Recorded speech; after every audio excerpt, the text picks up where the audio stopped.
The house on Winter Hill. It was a cold morning in November. The sky was gray. The trees stood without leaves like sad old men.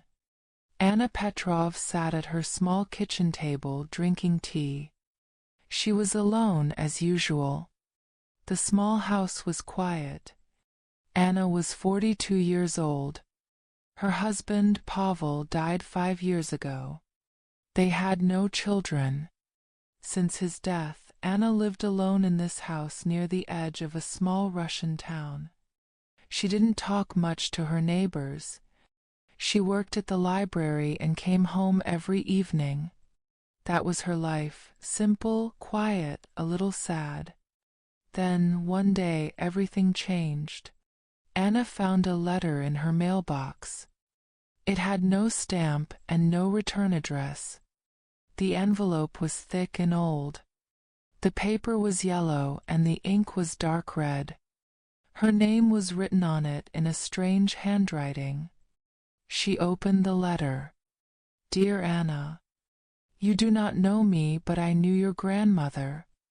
She left something for you in the old house on Winter Hill.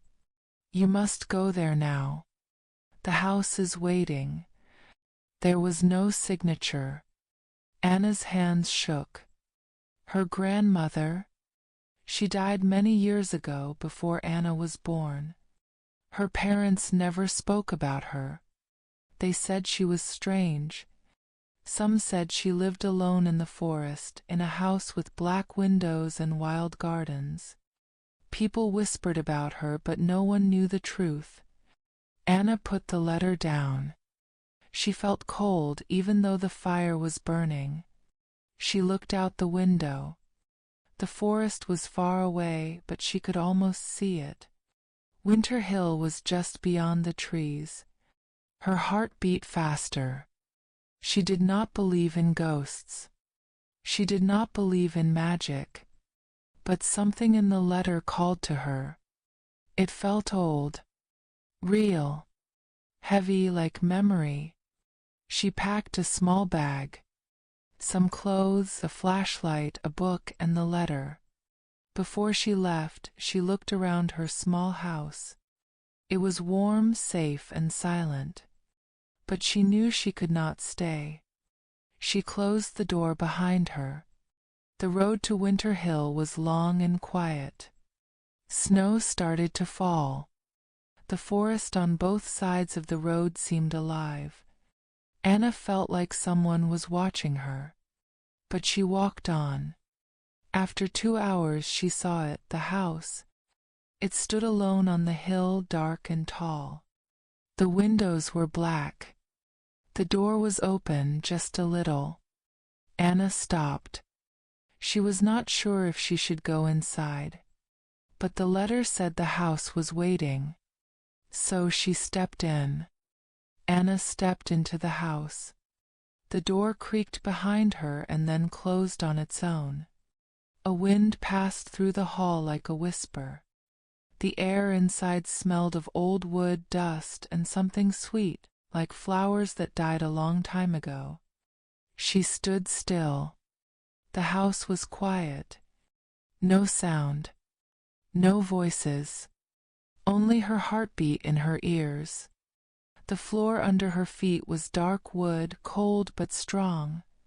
The walls had strange wallpaper, green with golden lines, almost like vines. Time had not been kind to it. Some parts were torn, showing the bare wall behind it. Anna turned on her flashlight. The beam of light cut through the dim space. There was a mirror in the hallway. She saw her reflection, but for a second it looked wrong.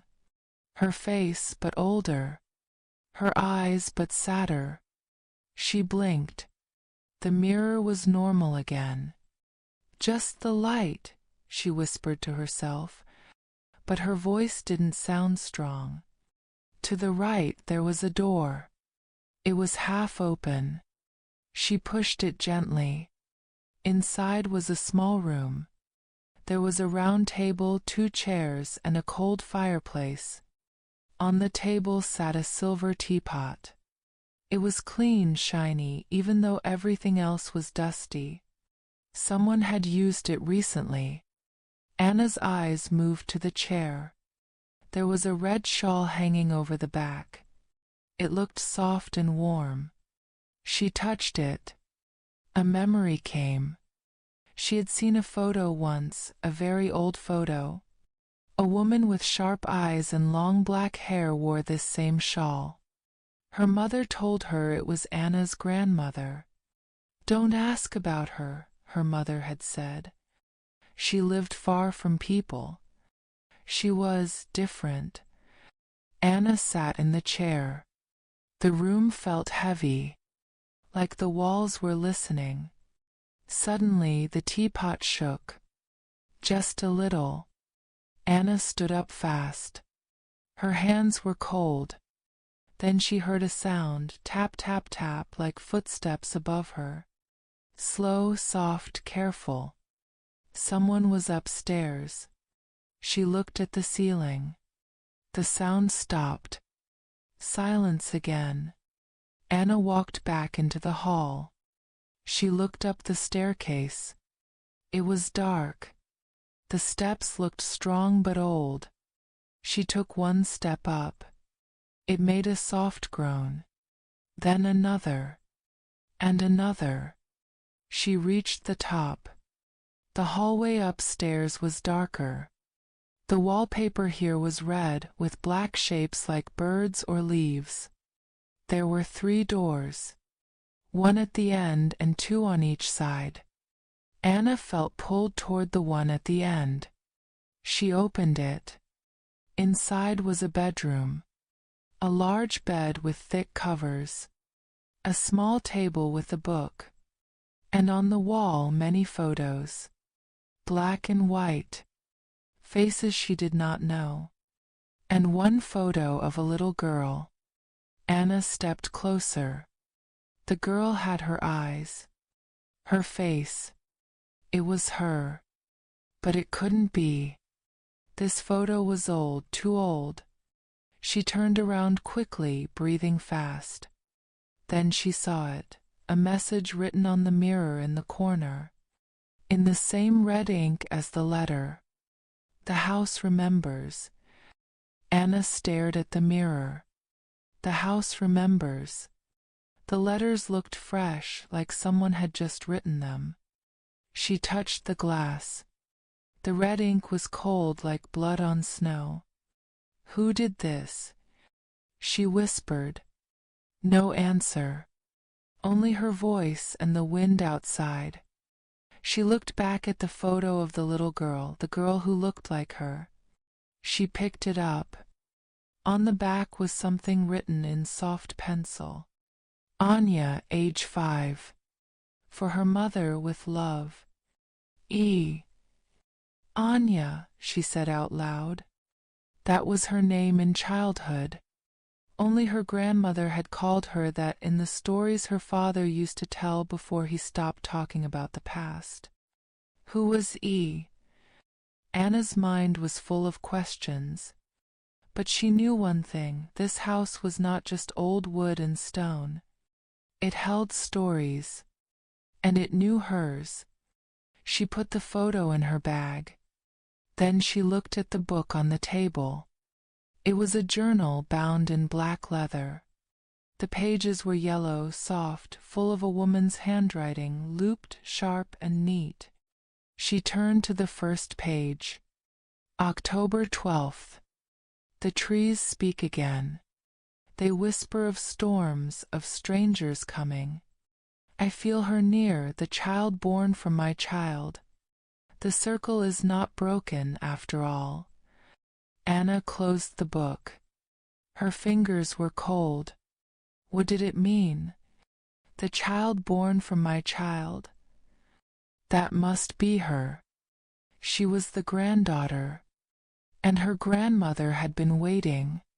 Suddenly the house made a sound, creak. The wooden floor just outside the room. Then another. Footsteps again. Anna stepped out into the hallway. No one. But the air had changed. It smelled like firewood and roses. Warm. Familiar. Like her childhood. She followed the scent down the stairs back to the room with the table and the red shawl. Now the fire was burning. Bright, strong, alive. And sitting in the chair was a woman. She wore a long black dress. Her hair was thick and silver. Her eyes were sharp but kind. She looked at Anna like a mother seeing her child for the first time. Anna froze. The woman spoke softly. "You came, Anya." Her voice was deep like the earth in winter. Anna tried to speak, but no words came. Her mouth was dry. Her legs felt weak. The woman smiled. "You don't have to be afraid. Not of me. Not in this house." Anna took a small step forward. "Are you my grandmother?" The woman nodded. "What's left of me." Anna's heart beat fast. "But you're not alive." The woman tilted her head. "Some love does not end with death. Some promises are stronger than time." Anna looked at the fire. It crackled gently like it was listening too. "Why did you call me here?" she asked. The woman stood. Her shadow flickered like a tall tree. "Because you must remember what they tried to forget. The truth about who you are. And what is coming." Anna's voice shook. "What do you mean?" The woman walked to her, slow and silent. She touched Anna's cheek. "You carry more than blood, Anya. You carry a gift. And a curse." Then the fire turned blue. And the room went dark. The fire turned blue, and the shadows danced like ghosts on the wall. Anna could no longer see the woman clearly. Her form flickered, sometimes whole, sometimes smoke. But her eyes remained glowing softly in the dark. Anna whispered, "What gift? What curse?" The woman's voice came like wind through trees. "The gift is in your blood, passed down from the women before you. We were healers, dreamers, and watchers. We saw what others could not see. We heard the voice of the land." Anna stepped back. "That sounds like magic." The woman nodded slowly. "Some called it that. Others called it madness." Anna thought of her mother, cold, quiet, always afraid of the forest. She remembered her father, telling stories with sad eyes, until one day he stopped. "They tried to bury it," the woman said, "to hide who we were. But the truth lives in you. The curse lives too."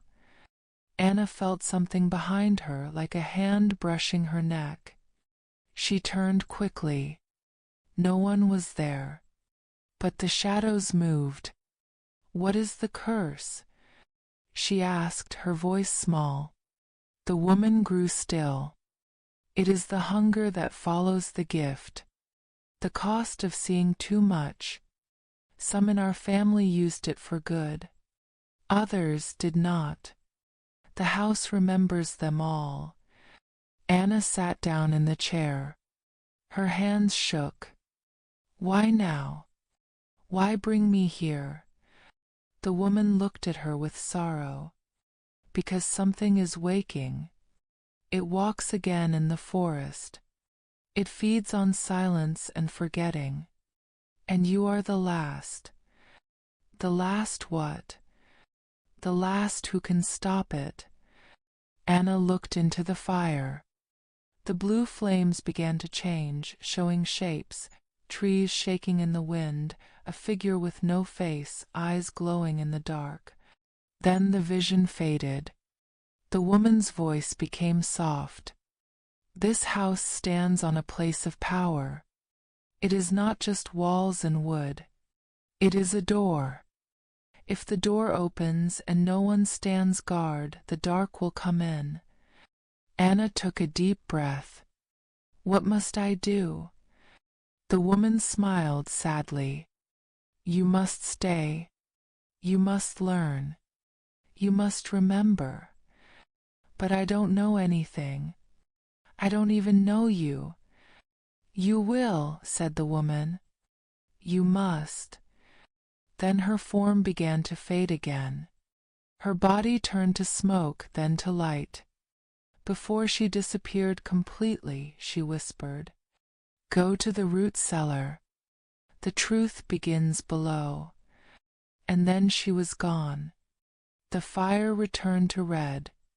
The room was empty again. Anna stood alone, the shawl still warm on the chair beside her. She turned to the hallway. Somewhere in the house, a door creaked open by itself. It was the door to the cellar. The door to the cellar stood open. Cold air rose from the dark below.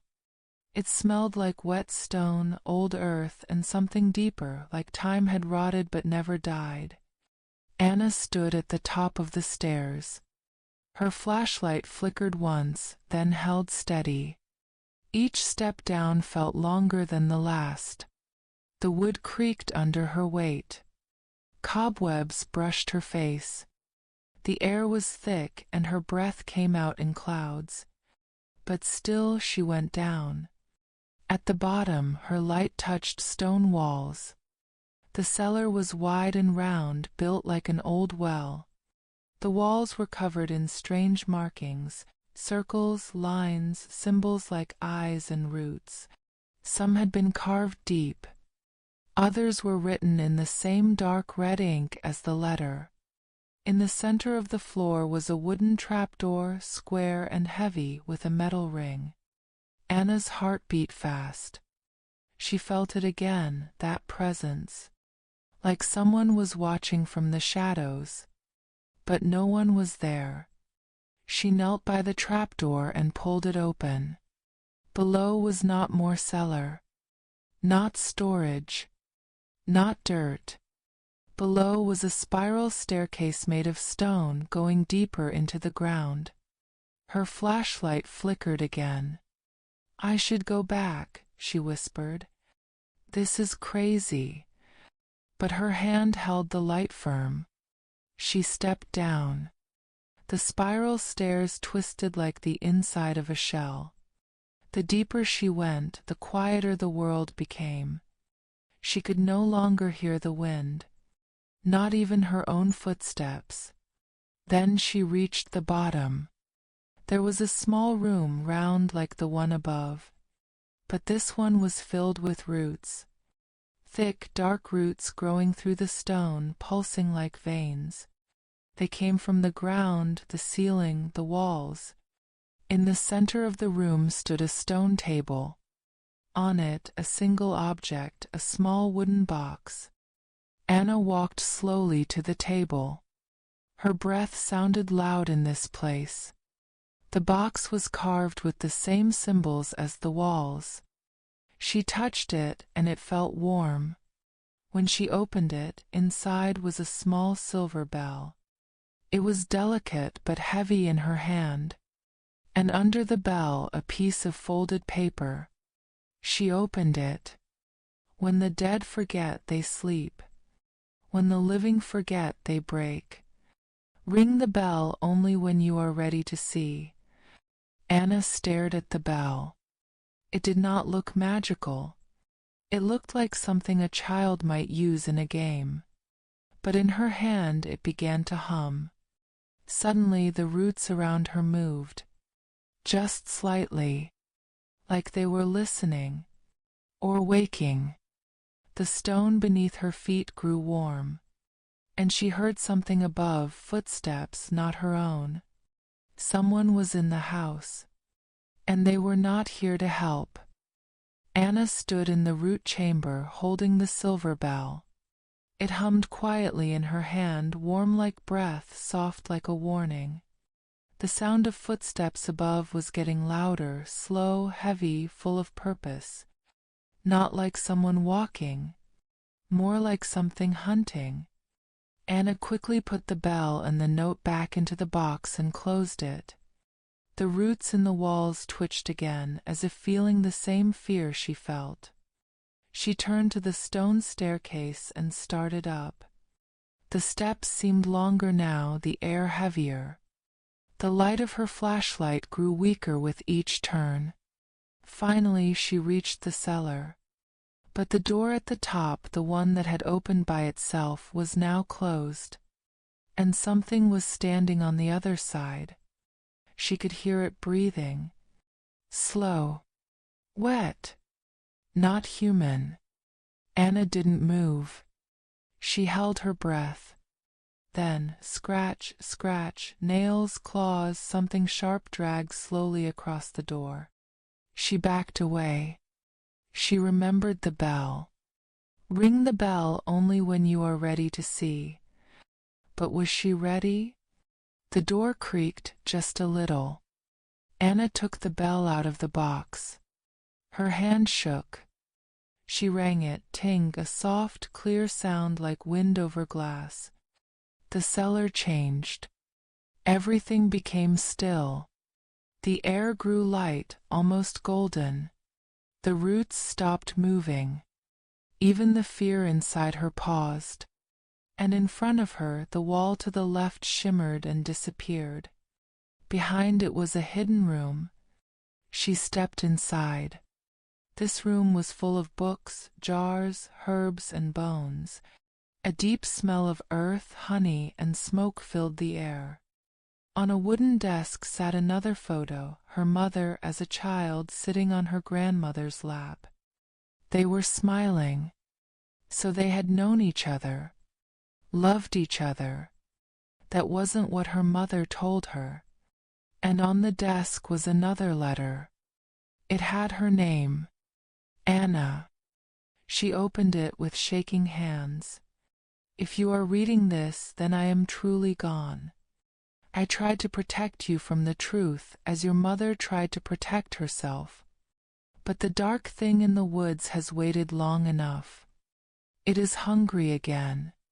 You must not let it feed. You are the last of our line. Only you can seal the door. But first you must know its name. The letter ended there. Anna's hands turned cold. The thing in the woods. It wasn't just a story. It was real. And now it was inside the house. Anna's fingers gripped the letter so tightly, the paper crinkled in her hands. The words on the page burned in her mind like the fire that had burned the letter's ink. You are the last of our line. Only you can seal the door. But how? She had no answers. Only more questions. She stood in the hidden room, the air thick with ancient smells. The photo of her mother, so young, smiled up at her. How had this room remained hidden for so long? How could her mother have forgotten all of this? The floor creaked under her feet, reminding her that the house was alive, alive in a way she didn't understand.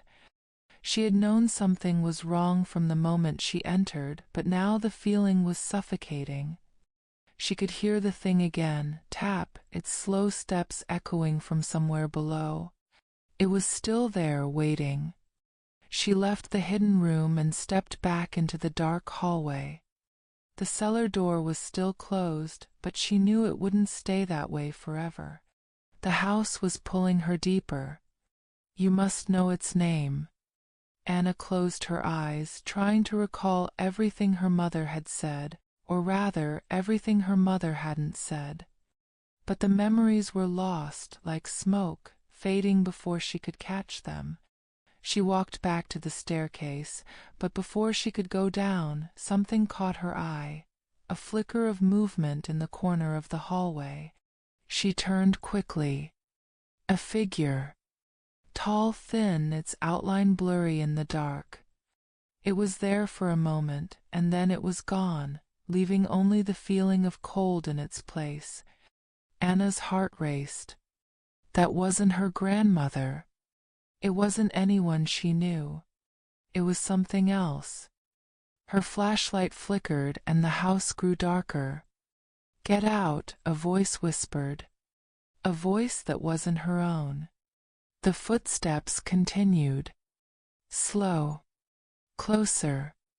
Anna's hand went to the bell again, but she didn't ring it. The house was too quiet now, too still. She felt its breath, deep and ancient, like the air in a cave. And then a whisper. Soft, low, and familiar. "Anya." She froze. Her grandmother's voice. But it wasn't just a memory. It was real. Here. In the house. She turned and saw the figure again, standing in the doorway of the room at the end of the hall. It was her grandmother. But her grandmother's face was different now. Her eyes were black, like empty holes, and her mouth stretched too wide, smiling, but in a way that made Anna's blood freeze. "Come closer, Anya," the woman whispered. Anna's legs trembled, but she couldn't move. She wanted to run, but the house held her in place, its walls pressing in on her. The dark eyes of the figure pulled her in like gravity. The woman smiled wider. "You've always known me, Anya. You've always known what we are." Anna's breath caught in her throat. "What are you?" she whispered, unable to speak louder. The figure's smile widened until it was impossibly wide. The shadows around it grew, stretching out like fingers. "I am what waits," it said. "I am the hunger." The figure before Anna smiled, the stretch of its mouth too wide, too wrong. The air grew colder and the shadows pressed in, thick like tar. Her grandmother's face, once kind and warm, was now a mask of hunger. "I am the hunger," it whispered again, its voice like 1,000 whispers, a soft rustle of leaves in the night. "The thing that feeds on silence, on forgetting, on time itself." Anna's heart pounded in her chest. She couldn't breathe. Every inch of the house felt like it was closing in on her. The walls were breathing, alive, pulsing with the dark energy that radiated from the figure. "No," Anna gasped, her voice barely a whisper. "No, you can't be. You're not my grandmother." The figure laughed softly, the sound a hollow echo. "I was once," it said, stepping forward, its feet making no sound on the wooden floor. "But I became more. I became what the house needed. What we all needed." Anna's eyes darted around the room. The walls were covered in marks, ancient symbols carved into the wood. The air was thick with the smell of decay. She wanted to run, to escape, but her feet felt rooted to the floor. "You've always known," the figure continued, its voice like the wind through dead trees. "The truth has always been here in this house. In your blood. The power. The curse.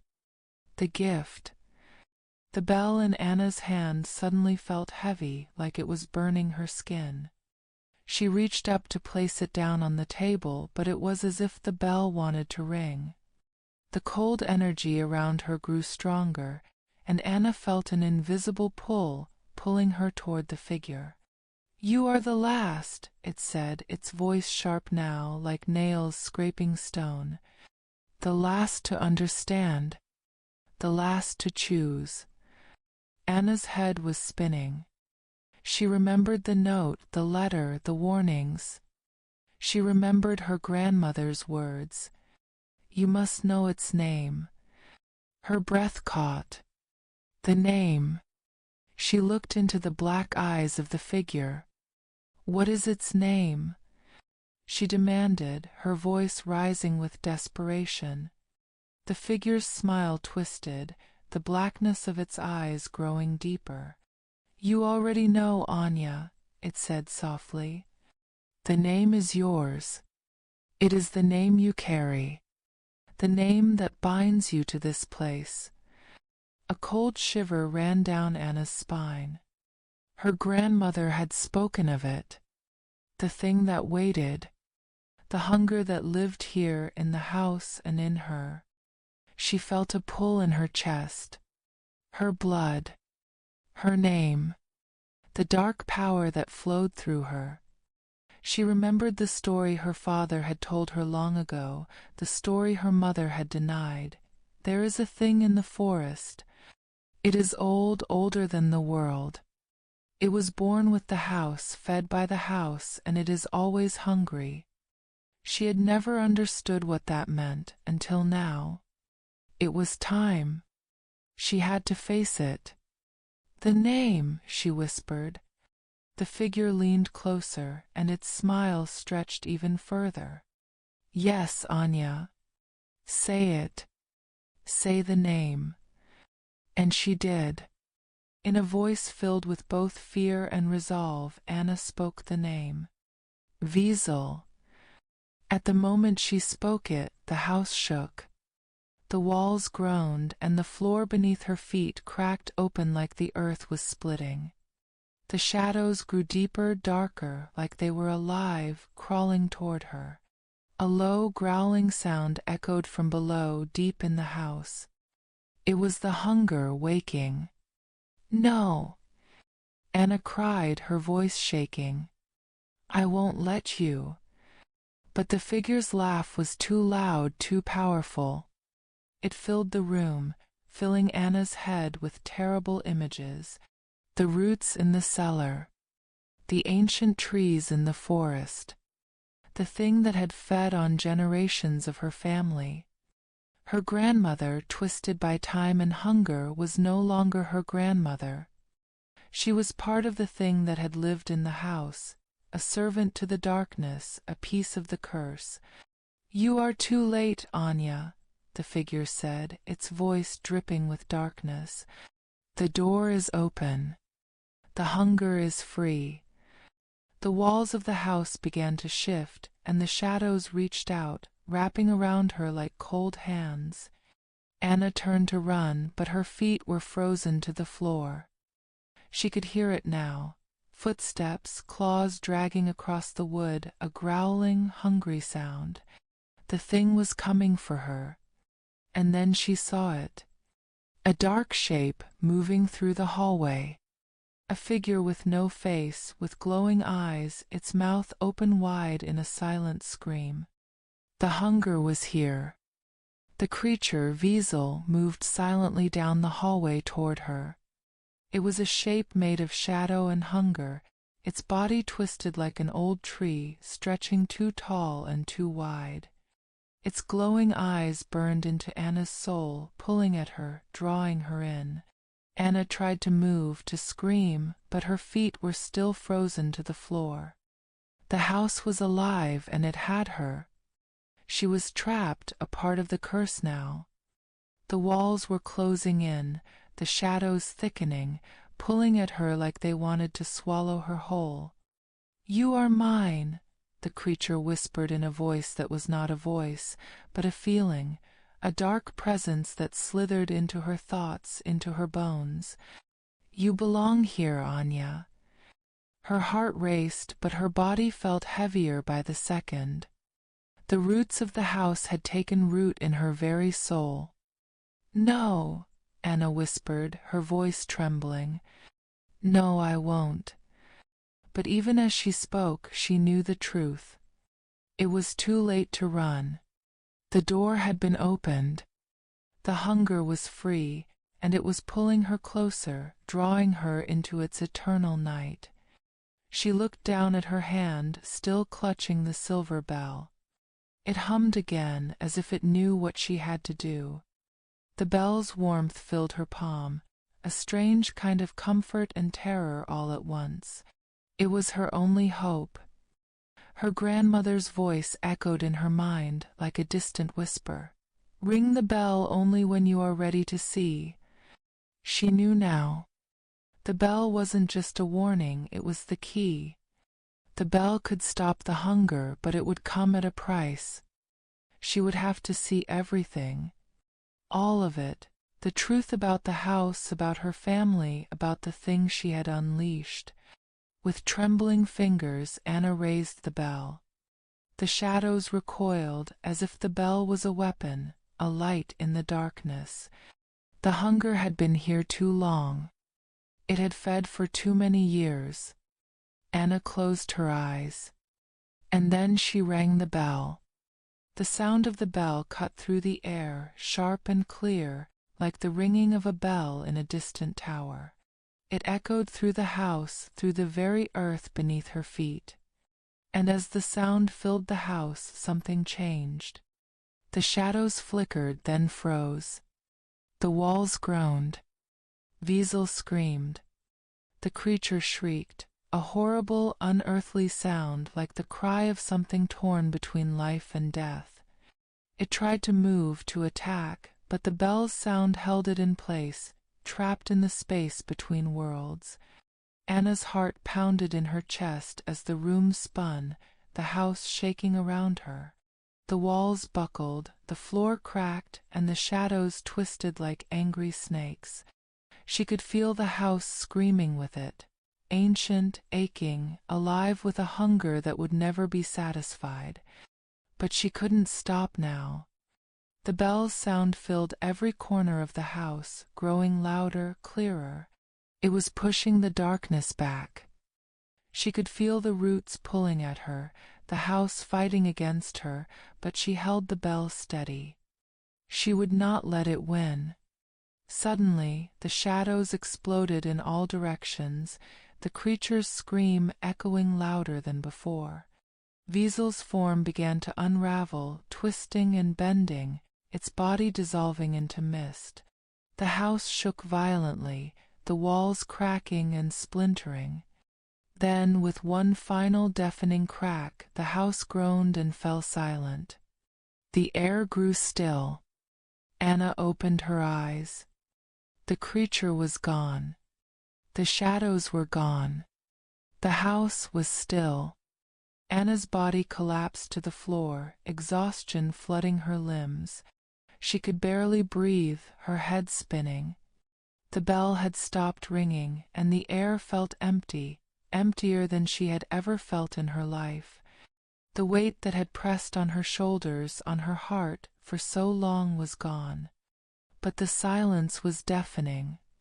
Anna looked around, half expecting the darkness to return. The walls were cracked, the air still thick with the remnants of the curse, but the house was no longer alive. It was just a house. Just a house. Her grandmother's voice echoed faintly in her mind one last time. Some love does not end with death. Some promises are stronger than time. Anna stood slowly, the bell still clutched tightly in her hand. It had saved her. But at what cost? She turned and walked toward the door. The house was still in ruins, the memories of what it had been clinging to every corner. But it was hers now. The last of her family. The last of the bloodline. And whatever came next, whatever darkness might rise from the ashes, she would face it alone. But she was ready. The door opened, and Anna stepped out into the light. Anna stood on the porch, looking out over the land that stretched before her. The house behind her was silent now, its once creaking walls still. The shadows were gone. The air was clear. It was a new day, but the land felt older somehow, wiser, as if it had seen centuries pass without changing. She could feel the wind on her face, the wind that had carried whispers of secrets for so long. Now it felt gentle. The house was still there, but it was no longer a thing of terror. It was just a house. The bell was still in her hand, its metal cool and comforting. Its purpose had been fulfilled. Anna's mind wandered back to the forest, the woods that surrounded Winter Hill. She had learned too much to ignore it now. She knew the trees whispered their own stories. The wind carried secrets, and the land remembered. Her grandmother had said, "Some love does not end with death." But what did that really mean? The thing in the woods, Wiesel, had been defeated, but something about it felt unfinished.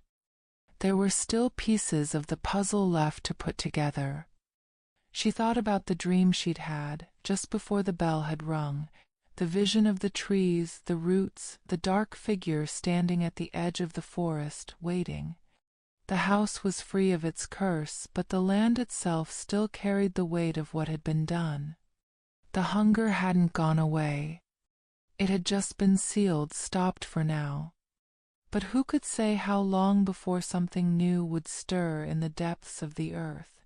Anna didn't know if she would ever truly escape the past. The house, the forest, her family, it was all tied together, wrapped in a web of blood and memory.